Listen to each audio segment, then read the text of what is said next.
Okay, so let's get right into it. Have you ever tried to change a habit, or maybe, tried to help someone else change, only to watch it just completely backfire? You push, you remind, you nag, but nothing ever seems to stick. It's a feeling we all know. It's so frustrating. But what if the reason it keeps failing is that we're looking at the whole problem completely backward? I mean, really think about it. When has brute force or pressure, whether it's from you or from someone else, ever led to real, lasting change?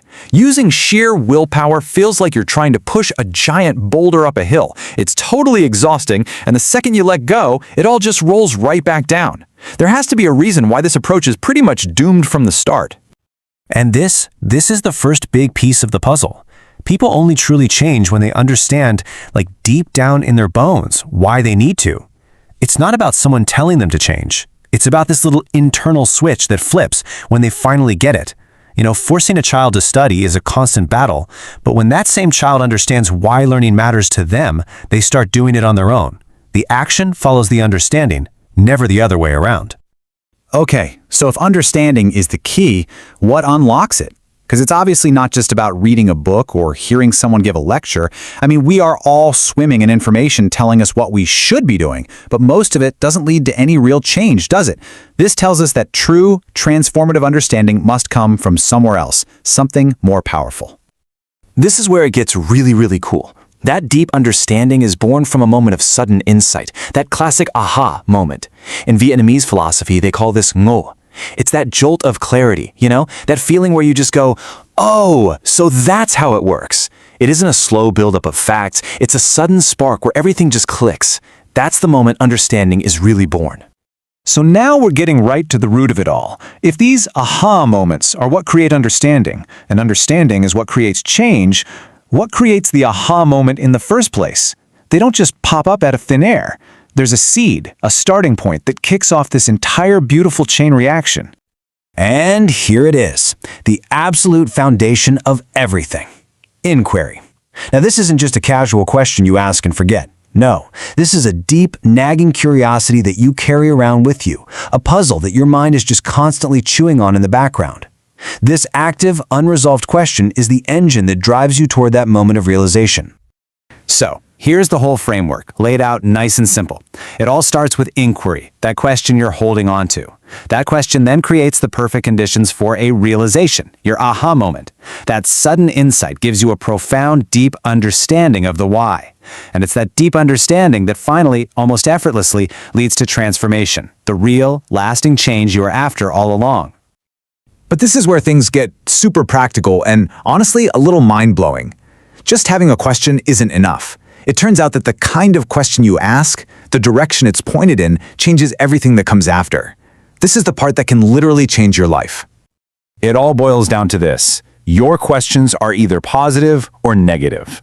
A positive inquiry is framed around what you want to achieve. It points you towards your destination. A negative inquiry, on the other hand, is stuck on the problem, the frustration, the thing you don't want. And that points you in the completely opposite direction. Let's look at a couple of examples to make this crystal clear. Okay, here's a classic one for parents. The negative inquiry, why are you always ruining your eyes? It's an accusation, right? It focuses on the problem and just makes the other person defensive. But look at the positive one.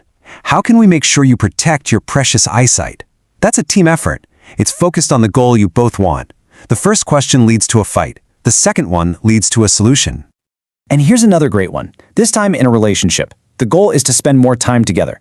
The negative question focuses on the blame. Why are you never home? The positive question focuses on the solution. How can we create more time to enjoy meals together? Can you feel the difference? The question itself completely shifts the energy and the entire possibility for a good outcome. This really says it all.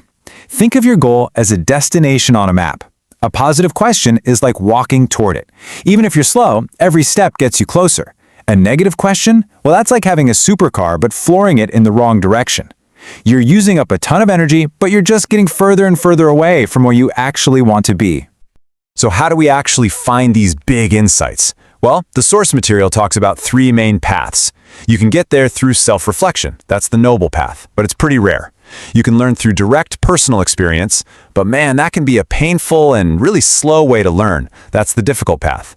Or you can take the wise path, learning from the wisdom and experiences of others. That's by far the most efficient way to spark those aha moments. And I just love this quote. It really puts everything into perspective, doesn't it? It suggests that a life well lived isn't about how many years you're on the planet, but about how many of these incredible aha moments you have, the ones that lead to real growth. These are the moments that truly define our journey. So if we tie this all together, the real secret to creating lasting change in ourselves, in our families, in our teams, is to just shift our focus. Stop trying to force things. Stop hunting for the perfect answer. Instead, focus all your energy on planting the right question, a positive, persistent inquiry that's pointed directly at what you want. That is the key that unlocks the whole thing. And that leaves us with this final thought. I want you to pick one area in your life right now where you really want to see a change. Got it?